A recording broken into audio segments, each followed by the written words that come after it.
오늘은 특별히 온 가족 예배로 학생부와 함께 예배를 드리는 관계로 다시 한번 이 출애굽기 이야기가 어떻게 여기까지 이어오게 되었는가를 그 배경을 조금 설명을 하고서 다시 한번 이야기를 이어가도록 해보겠습니다. 자, 심현우 학생. 이집트의 왕자라는 디즈니 애니메이션인가요? 이집트의 왕자. 디즈니 아니에요? 디즈니 맞아요? 네. 아, 드림 픽처스예요? 네. 봤어요? 이집트의 왕자라는 애니메이션 못 봤어요? 네. 꼭 주일학교에서는 한번 같이 단체 시청을 해주시기를 권면드립니다. 1, 2 두 편의 이집트의 왕자 애니메이션이 있습니다. 자, 첫 번째는 보신 분 이집트의 왕자 보셨죠? 못 보셨어요? 아, 청년부도 같이 보셔야겠네요. 이집트의 왕자 첫 번째 편은 모세의 이야기입니다. 모세의 두 번째 편은 요셉의 이야기예요. 요셉. 자, 그러면 모세가 먼저예요, 요셉이 먼저예요? 오! 와, 박수. 맞출 줄 몰랐어요. 요셉이 먼저입니다. 그래서 그 이집트의 왕자 애니메이션이 첫 번째 편이 모세고, 말하자면 이제 요새 영화 용어로 프리퀄, 그 앞의 이야기로 나온 게 요셉 이야기. 두 번째 이야기가 요셉의 이야기로 되어 있습니다. 꼭 한번 시간 되실 때 우리 주일학교 청년부 함께 시청해 보시기를 권면드립니다. 이 정도는 교양으로 한 번씩 보셔야 돼요. 네. 자, 저희가 작년에 아브라함에 대한 이야기를 그 포스터를 제가 그래서 보내드렸는데 하나도 안 보여주셨네. 저게 이제 요셉 이야기, 이집트의 왕자. 저게 모세 이야기, 저게 원이에요. 저희가 이제 작년에 아브라함에 대한 이야기를 집중적으로 나누고 나서 이제 뒷부분은 그렇게 깊이 저희가 나누지 않고 출애굽기로 넘어왔죠. 네. 자, 창세기 전체가 결국은 저희가 살펴보셨다시피 아브라함이라고 하는 한 인물을 통해서 하나님께서 어떻게 우리에게 믿음을 허락하셨는가, 이 말씀을 창세기 전체가 우리에게 말씀하시는 거예요. 그래서 아브라함을 중심으로 왜 아브라함이 그렇게 믿음이 주어졌었어야만 했는가, 의 이야기가 앞의 이야기고요. 그 믿음으로 하나님께서 허락하신 믿음으로 말미암아 어떤 약속의 증거가 이루어졌는가, 이것이 창세기 뒷부분의 이야기입니다. 그래서 그 모든 창세기 전체의 이야기가 말하자면 그 큰 하나의 주제를 이야기하고 있다, 이렇게 보시면 되겠습니다. 자, 그러면 아브라함에게 그렇게 믿음을 주셔야만 했던 이유를 어디까지 거슬러 올라갑니까? 창세기에서 어디까지 거슬러 올라가요? 천지 창조의 사건까지 올라가는 것입니다. 천지 창조, 하나님께서 이 만물을 창조하시고 인간을 창조하셨는데 타락했죠. 그래서 여러 가지 사건들을 거치고 나서 결국은 아브라함이라는 인물을 불러내셔서 그에게 믿음을 주셔야만 했던 그 이유가 다 그 앞에서 우리에게 제시되고 있는 것입니다. 그리고 이제 창세기 후반부는 37장부터 50장까지 마지막까지 누구의 이야기입니까? 요셉의 이야기. 자, 다시 말해서 아브라함에게 하신 이 하나님의 약속이 결국 누구를 통해서 증거로 나타난다는 것입니까? 요셉. 그러니까 요셉을 통해서 결국은 아브라함에게 하나님께서 약속하신 너를 축복하는 자에게 내가 축복할 것이며 너를 저주하는 자에게 내가 저주할 것이라고 하시는 그 하나님의 약속이 이 요셉을 통해서 증거로 나타난 것입니다. 그것을 요셉의 이야기로 우리에게 증거하시는 거예요. 요셉의 일대기를 제가 간략하게 정리를 해본 겁니다. 자, 잘 아실 거라고 생각하고 간략하게 정리를 했어요. 첫 번째, 형들에 의해서 이집트의 노예로 팔리죠. 근데 이제 그 원인이 요셉이 꿈을 꿨어요. 그렇죠? 근데 그걸 눈치 없이 형들한테 자꾸 얘기를 해. 그래서 미움을 사. 그래요. 그렇죠? 그래서 형들에 의해서 이집트의 노예로 팔립니다. 그래서 그 이집트에서 노예살이를 하다가 누명을 쓰고서 억울하게 누명을 쓰고 옥살이를 해요. 근데 그 감옥에서 누구를 만납니까? 왕의 신하들을 만나서 그 사람들의 꿈을 해몽을 해줘요. 그래가지고 그 인연이 닿아서 왕의 꿈까지 해몽하게 됩니다. 그래서 그 왕의 꿈을 해몽해가지고 총리가 돼요. 그래가지고 그 총리가 됨으로써 어떤 일을 하게 돼요? 온 땅에 그때 당시에 이집트뿐만 아니라 그 주변에 있던 모든 나라에 있었던 그 기근을 요셉 한 사람으로 말미암아서 구원하게 되는 역사를 요셉이 이루게 되는 것입니다. 그러면서 이제 다시 가족들과 재회를 하죠. 그 기근이 그들을 다시 만나게 했어요. 그렇죠? 그렇죠? 그러면서 이제 야곱의 가족 70인이 이집트로 이주를 하는 것으로 창세기는 마쳐집니다. 자, 이 이야기를 들으셨을 때 사람이 이걸 계획해서 이렇게 만들 수 있습니까? 없습니까? 요셉이 나는 이렇게 해서 총리가 될 거야. 이렇게 해가지고 계획해서 총리가 됐습니까?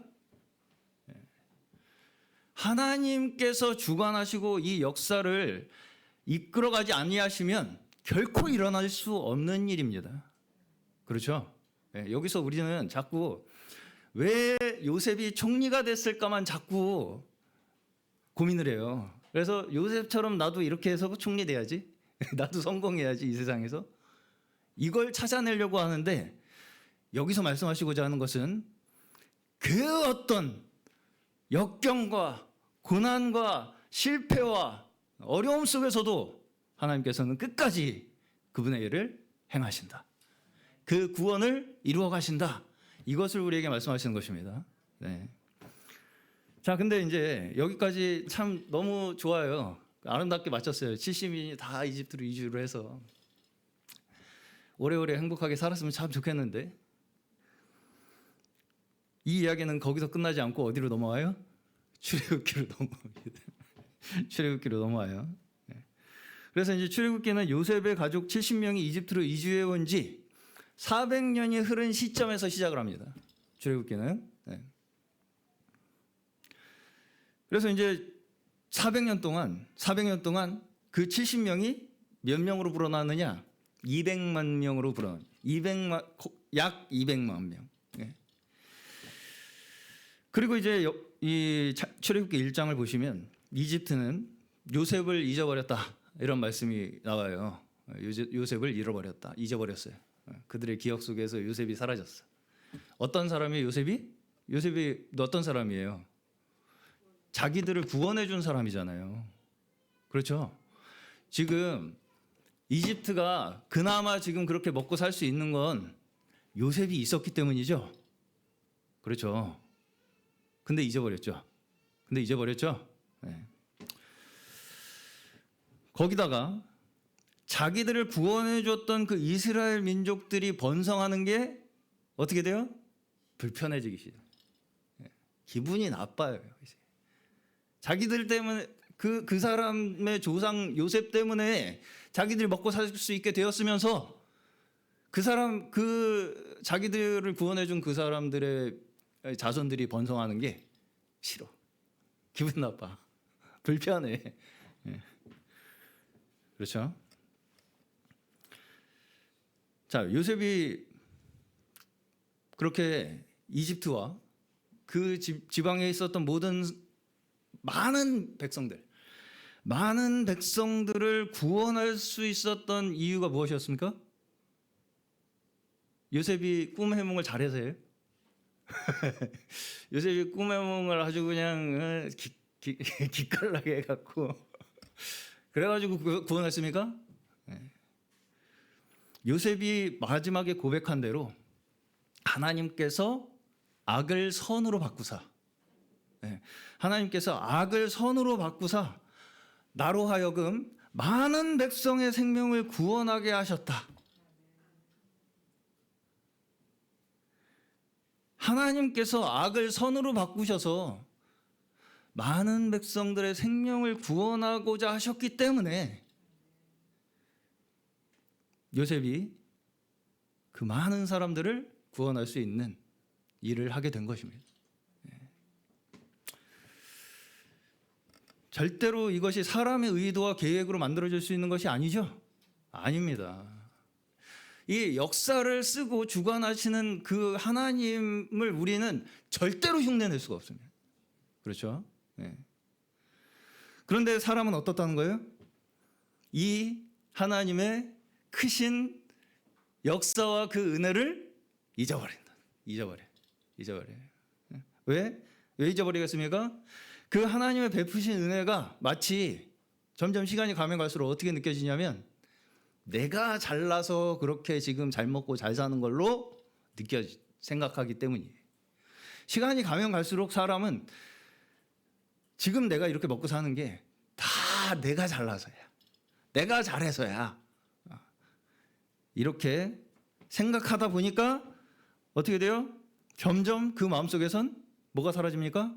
감사가 사라지고 대신 뭐가 생겨납니까? 두려움이 생겨납니다. 그렇죠? 감사함 대신 뭐가 점점 그 마음속에 자라나냐면 두려움이 자라나요. 두려움. 지금 바로가 두려워하죠. 파라오. 바로가 파라오예요. 파라오. 이집트의 왕. 파라오가 두려워하잖아요. 뭘 두려워합니까 지금? 뭘 두려워해요? 이스라엘 백성의 번성을 두려워하잖아요. 그렇죠? 다시 말해서 자기 계산에 맞지 않아요. 지금 이스라엘 백성들이 번성하는 이 상황이 이집트 왕의 계산에 맞지 않는다는 거예요. 이집트 그 파라오는 자기가 자기 힘으로 이 나라를 훌륭하게 다스려가지고 이렇게 잘 먹고 살게 된 거야. 지금 다 그렇게 된 거예요. 근데 얘네들은 왜 내가 한 만큼보다 더 번성을 하는 거지? 이게 두려움으로 다가오는 것입니다.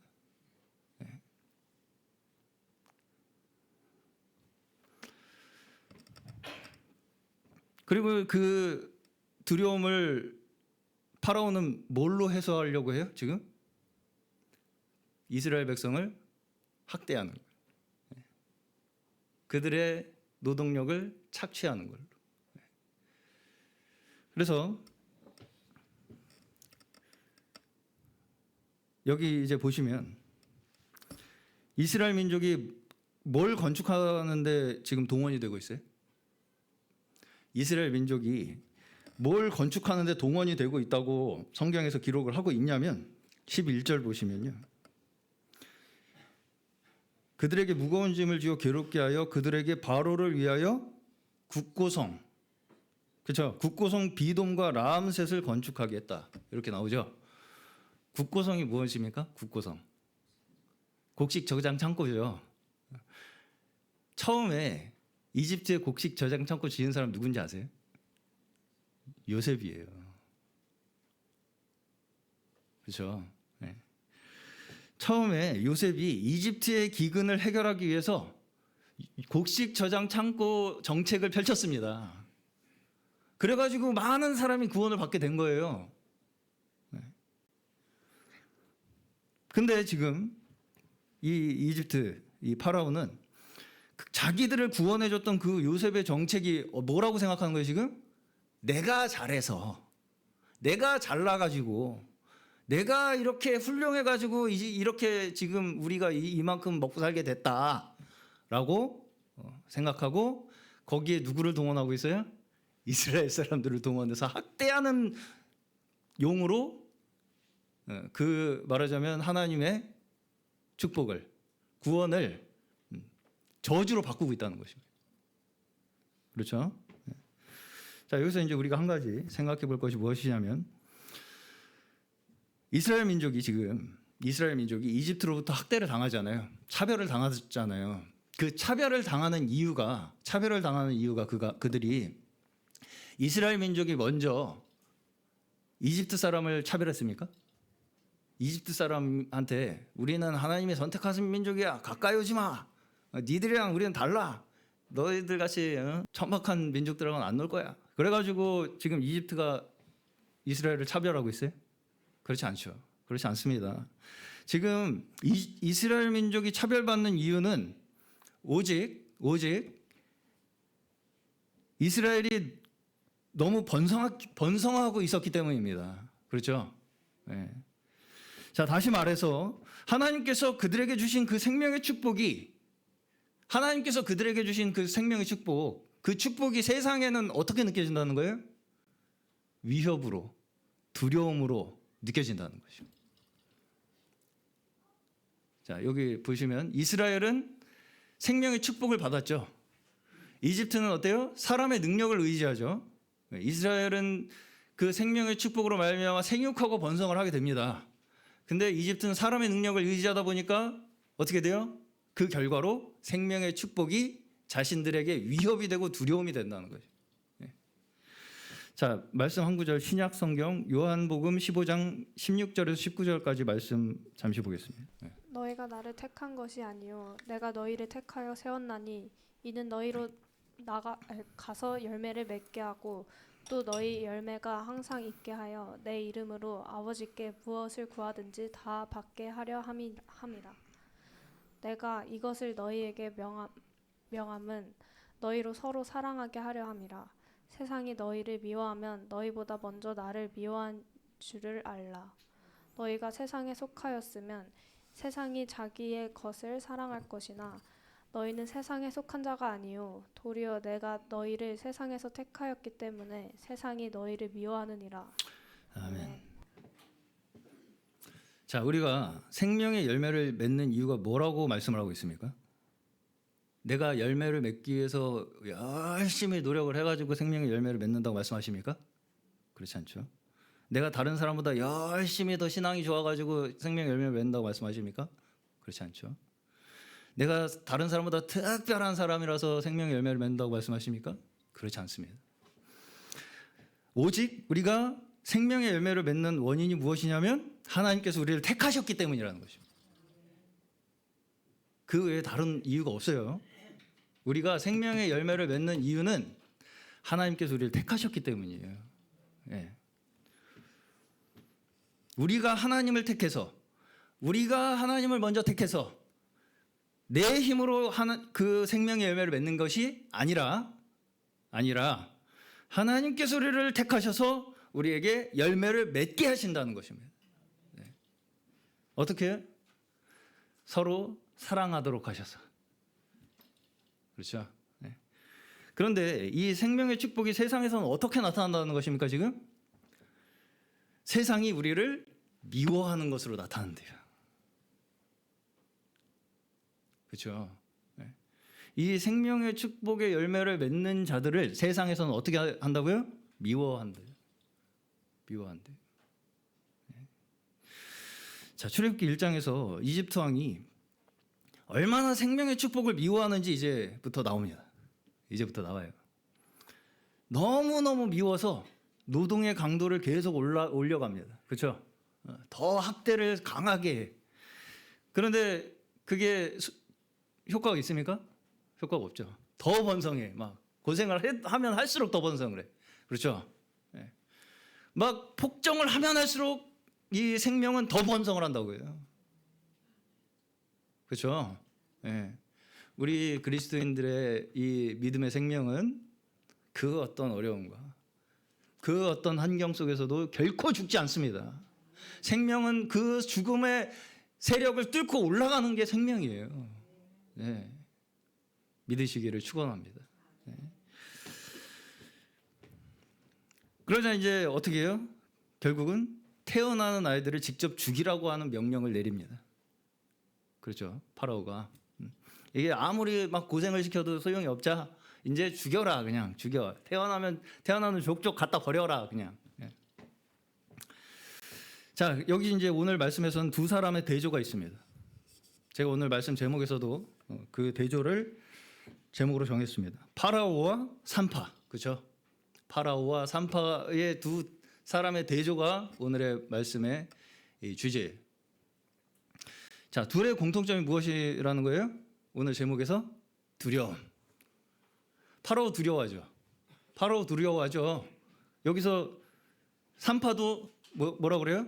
두려워했다고 그러죠. 그렇죠? 네, 너무 글씨가 작네요, 이거는. 자, 파라오는 무엇을 두려워했어요? 생명의 축복을 두려워했어요.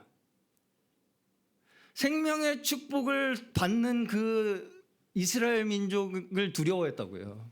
그렇죠? 산파는 무엇을 두려워했습니까? 생명의 축복을 거역하는 것, 반역하는 것을 두려워했어요. 네. 자, 왜 이집트 왕은 생명의 축복이 두려웠겠습니까? 아까도 말씀드렸다시피 이 생명이 자기 거라고 생각하다 보니까 내 통제 속에 있어야 되는 거예요, 이 생명이. 네. 내 통제를 벗어나서 막 자기들끼리 생육하고 번성하면 안 되는 거예요. 네. 여기서 그래서 통제하는 방법이 결국 무엇입니까? 태어나는 애들을 죽여라. 그렇죠? 네. 자, 그러면 산파는 무엇을 두려워했다는 거예요? 말씀해 보시면 하나님을 두려워했다고 나오죠. 하나님을 두려워했다. 자, 그러면 하나님의 무엇이 두려웠겠습니까? 하나님의 무엇이 두려웠겠어요? 네. 하나님께서 우리에게 베푸시는 그 생명의 축복을 내가 혹시나 거스르지는 않을까? 이것이 두려웠던 것입니다. 그렇죠? 네. 자, 이걸 뒤집어서 말한다면 하나님께서 우리에게 허락하신 이 생명에 대한 경외감, 모든 생명이 축복이라고 하는 이 감사, 이것이 하나님을 두려워하는 순종의 믿음입니다.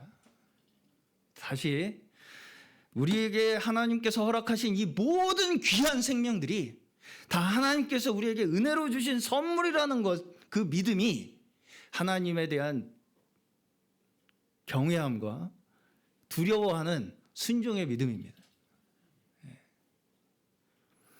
자, 지금 이 산파의 행동이 아주 특별한 행동입니까? 산파가 태어나는 아이를 죽이지 않은 게 특별한 행동이에요? 너무나 정상적이고 상식적이고 양심적인 행동이죠. 그렇죠. 인간이라면 해야 하는 선택이죠. 산파의 직업이 뭡니까? 산파 이미지. 산파가 직업이 뭐예요? 애기 받는 직업이죠. 자, 제가 새 아이를 출산할 때 셋 다 분만실에 들어가서 직접 탯줄을 잘랐습니다. 셋 다 직접 그 현장을 다 목격을 했어요. 처음에는 무서워가지고, 지은이 때는 무서워가지고, 저도 어렸기 때문에 구석에 들어가서 벌벌벌 떨고 있었어요. 그랬더니 의사 선생님이 잠깐 이리 와보라, 가위를 쥐어주더라고요, 손에. 그래서 잘랐습니다. 근데 다한이 때쯤 되니까 하나님께서 저의 믿음을 성숙시키사 기꺼이 제 머리채를 내어주는 그러한 경지에 오르게 되었습니다. 자, 어쨌든 제가 이 세 번의 출산을 목격하면서 세 번 다 제가 느꼈던 것이 무엇이냐면, 어떻게 사람한테서 사람이 태어날 수 있는가? 그것이었습니다. 네. 아, 사람에게서 이렇게 사람이 태어날 수 있는 것이구나. 네. 이것이 저는 매번 너무나 신비하고 경외심이 들었습니다. 네. 그렇게 애지중지 소중하게 한 사람이 만들어져서 이 세상에 나오는 그 일이 결코 작은 일이 아니라는 것을, 거기서부터 우리는 하나님의 축복과 은혜를 경험해야 합니다. 그렇죠. 이 세상에 우리가 소홀히 할 수 있는 생명이 한 사람이라도 있습니까? 그렇지 않습니다. 우리가 우습게 볼 수 있는 생명이 한 사람이라도 있습니까? 그렇지 않습니다. 세상에는 두 종류의 사람이 있어요.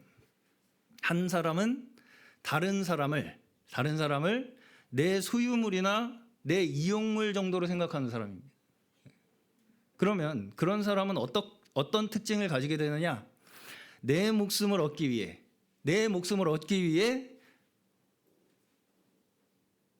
다른 사람의 희생을 당연하게 생각하게 됩니다.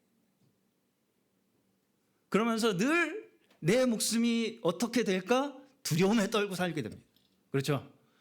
네. 그렇기 때문에 항상 다른 사람을 희생시켜야 내 목숨이 유지되는 것으로 생각하고 살 수밖에 없게 되는 것이 다른 사람을 그렇게 하찮게 생각하는 그런 사람이 가지는 특징입니다. 그러면 또 다른 한 사람은 어떤 사람이겠어요? 생명을 하나님의 선물로 바라보는 사람입니다. 생명 그 자체가 가지는 소중함과 생명 그 자체가 가지고 있는 그 경외심을 가지고 생명을 두려움으로 대하는 사람이 또 한 사람의 부류입니다.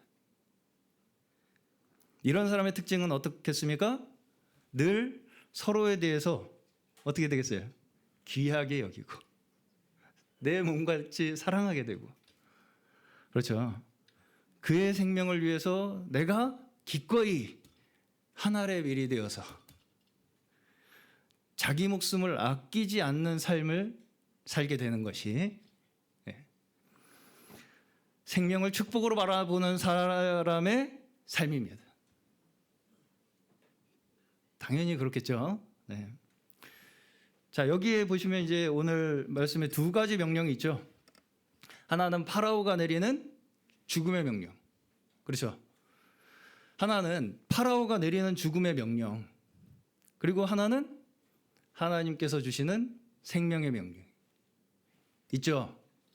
있죠? 네. 이 둘 중에 하나에 우리는 반드시 순종할 수밖에 없습니다.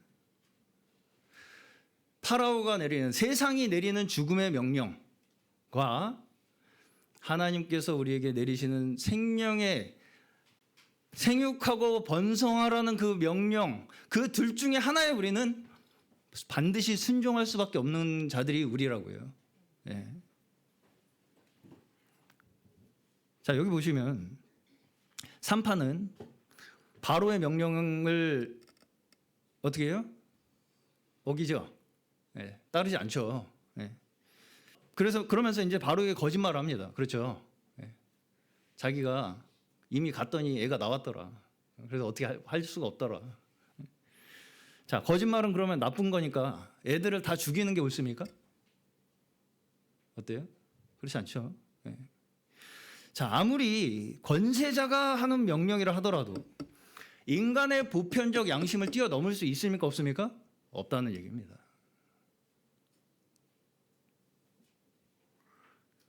자, 지금 3파가 바로의 명령에 복종하지 않은 그 목적이 무엇이에요?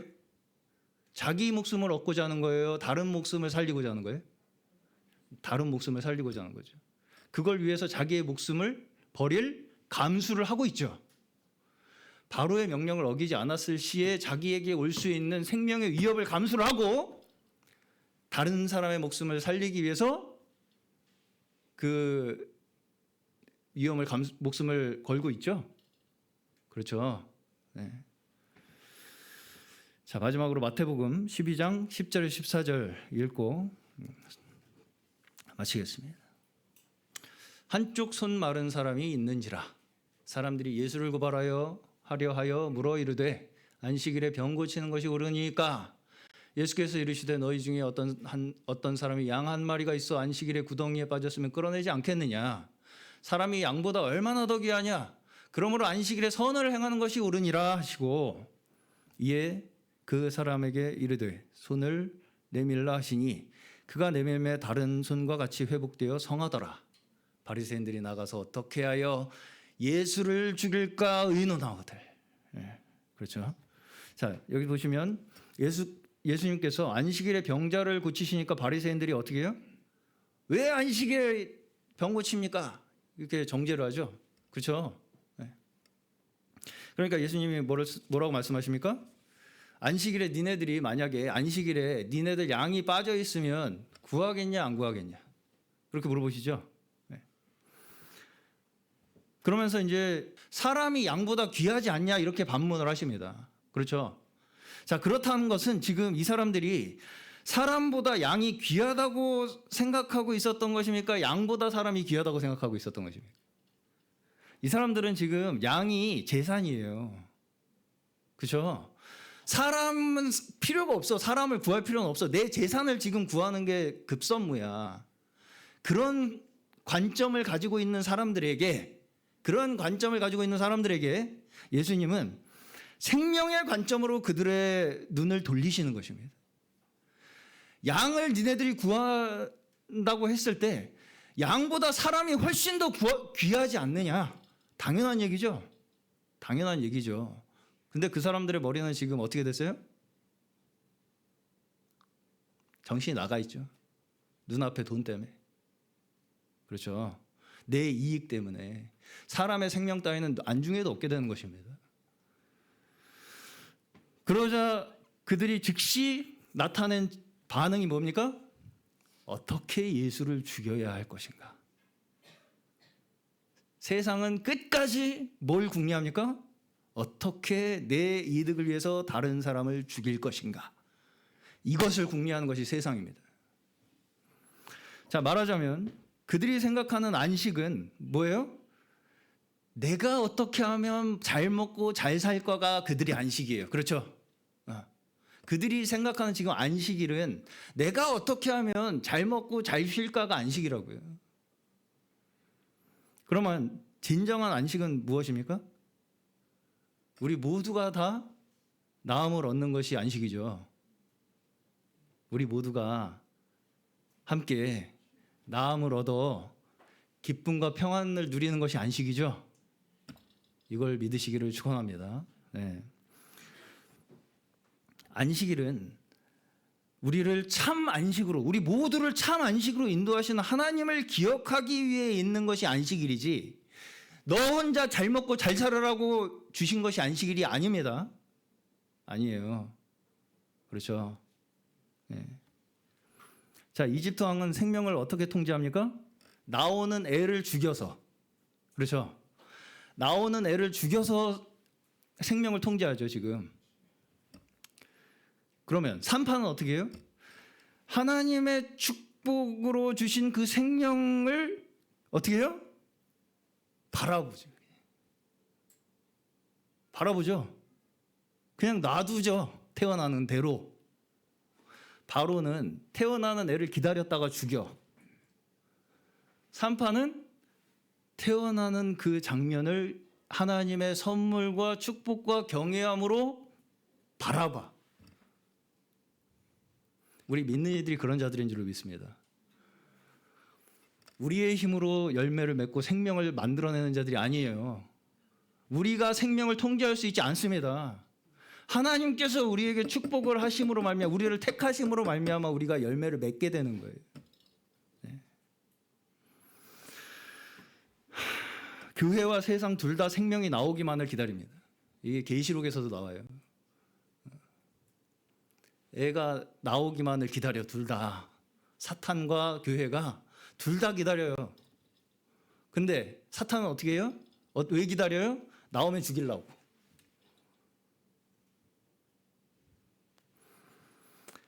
그러나 교회는 왜 기다립니까? 그 생명의 탄생에 대한 감사함과 경외감으로 기다리는 것입니다.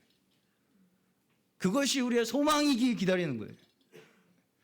이것이 우리가 생명의 축복을 얻는 비결입니다.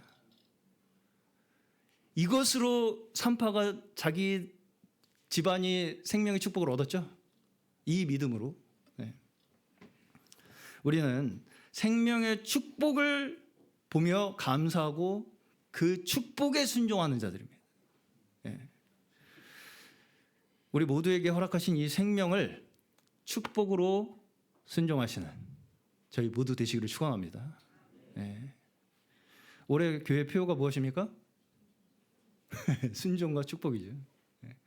오늘 순종과 축복 다 나오죠, 계속. 네. 순종하면 축복받는다. 물론 맞는 말입니다. 그럼에도 불구하고 먼저 우리가 순종해야 할 것은 무엇이냐면요. 순종하면 축복받는다가 아니고요. 이미 우리에게 주신 축복에 순종하는 것이 우리가 먼저 순종해야 할 것입니다. 이미 우리에게 주신 생명의 축복에 순종하는 것. 그것이 우리가 먼저 하나님 앞에 순종해야 할 거예요. 이것이 저희에게 주신 가장 큰 축복이라는 것을 하나님 앞에 감사드리며 경배드리는 저희 모두 되시기를 주의 이름으로 간절히 축원합니다. 이미 저희에게 주신 이 생명을 축복으로 여기며 남재희 집사님, 김수진 자매님, 집사님 축복합니다. 또 우리 이필모 집사님, 김성경 집사님 축복하고요. 이 어린 생명들을 양육하시는 우리 부모님들 정말 하나님께서 주신 그 소중한 생명으로 우리가 알고 하나님의 믿음 안에서 우리 모두가 그 축복 안에 살아 나아가시는 저희 모두 되시기를 주의 이름으로 축원합니다.